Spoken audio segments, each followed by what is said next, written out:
గురువులకే గురువు డాక్టర్ సర్వేపల్లి అత్యధిక సార్లు నోబెల్ కు నామినేట్ అయిన భారతీయుడు. వృత్తిరీత్యా, వ్యక్తిత్వరీత్యా, సంస్కార రీత్యా సర్వేపల్లి మహోన్నతుడు. పువ్వు పుట్టగానే పరిమళిస్తుందన్నట్టు చిన్నతనం నుంచి అసాధారణ ప్రజ్ఞ పాఠవాలను ప్రదర్శించిన డాక్టర్ సర్వేపల్లి స్వశక్తితో ఉన్నత శిఖరాలకు ఎదిగి పలువురికి మార్గదర్శకంగా తన వృత్తి ధర్మానికి మకుటంగా వెలిగారు.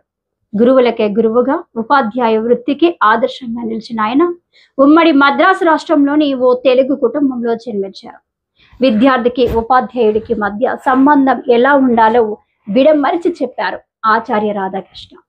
ఉపాధ్యాయ వృత్తికి ఆదర్శంగా నిలిచిన ఆచార్యుడు మాజీ రాష్ట్రపతి డాక్టర్ సర్వేపల్లి రాధాకృష్ణన్. ఆయన తెలుగువారు కావడం మనందరికీ గర్వకారణం. ఆయన పుట్టినరోజైన సెప్టెంబర్ 5న ఏటా జాతీయ ఉపాధ్యాయ దినోత్సవం జరుపుకుంటున్నాం. 4 దశాబ్దాల పాటు ఆయన ఉపాధ్యాయ వృత్తిలో ఉండి విద్యార్థుల మధ్యనే గడిపారు.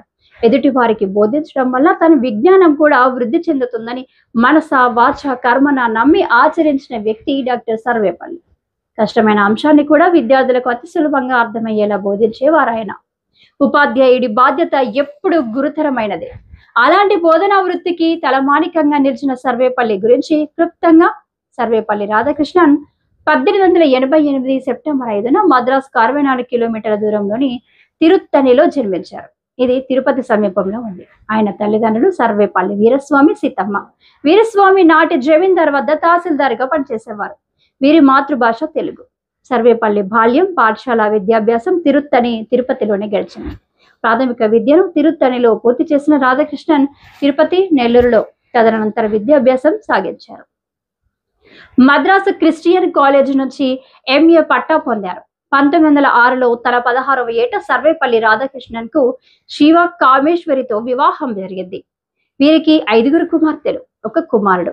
ఆయన సతీమణి 1956లో తన 51వ ఏట మరణించారు. రాధాకృష్ణన్ బాల్యం నుంచి అసాధారణమైన తెలివితేటలు కనబరిచేవారు. ఆయన తెలివితేటలకు ఉపాధ్యాయులు మంత్రముగ్ధులయ్యేవారు. విద్యార్థికి ఉపాధ్యాయుడికి మధ్య సంబంధం ఎలా ఉండాలో విడమరిచి చెప్పారు ఆచార్య రాధాకృష్ణన్. అధ్యాపకుడిగా, వైస్ ఛాన్సలర్గా, దౌత్యవేత్తగా, ఉపరాష్ట్రపతిగా, రాష్ట్రపతిగా ఆయన సేవలు నిరుపమానం. అనితర సాధ్యం. ఆయన అధిరోహించిన శిఖరాలు ఆయన జీవితంలోని అసాధారణ కోణాలను మనకు వెల్లడి చేస్తాయి. సర్వేపల్లి 21 ఏళ్ల వయసులోని మద్రాసు ప్రెసిడెన్సీ కాలేజీలో అధ్యాపకుడిగా పనిచేశారు. తత్వశాస్త్రంలో ఆయన ప్రతిభను గుర్తించిన మైసూరు విశ్వవిద్యాలయం ఆయన్ని ప్రొఫెసర్గా ఆహ్వానించింది. ఆయన ఉపన్యాసాలు విద్యార్థులను ఎంతో ఆకట్టుకునేవి. సర్వేపల్లి ప్రతిభ గుర్తించిన డాక్టర్ అశుతోష్ ముఖర్జీ, రవీంద్రనాథ్ ఠాగూర్ కలకత్తా విశ్వవిద్యాలయ ఆచార్య పదవి చేపట్టమని ఆయన్ని కోరారు. వారి ఆహ్వానం మేరకు ఆయన అక్కడికి వెళ్లారు. అక్కడే ఆయన కీర్తి దశ దిశలా వ్యాపించింది. కలకత్తా విశ్వవిద్యాలయంలో ఆచార్యుడిగా ఉన్న సమయంలో సర్వేపల్లి భారతీయ తత్వశాస్త్రం అనే గ్రంథం రాశారు. ఆ గ్రంథం విదేశీ పండితుల ప్రశంసలు అందుకుంది. మీరు ఆక్స్ఫోర్డ్ విశ్వవిద్యాలయం నుంచి డిగ్రీ తీసుకొని ఉంటే మీకు ఇంకా మరింత గొప్ప పేరు వచ్చేది అని ఒక మిత్రుడనగా, సర్వేపల్లి నేను ఆక్స్ఫోర్డ్ వెళ్తే అధ్యాపకుడిగా మాత్రమే వెళ్తా, విద్యార్థిగా మాత్రం కాదు అన్నారట.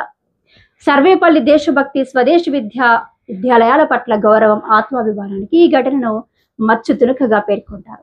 ఆ తర్వాత ఆక్స్ఫోర్డ్ విశ్వవిద్యాలయం ఆహ్వానం మేరకు సర్వేపల్లి ప్రాచ్య తత్వశాస్త్రంపై ఉపన్యాసాలు ఇచ్చేందుకు అక్కడికి వెళ్లారు.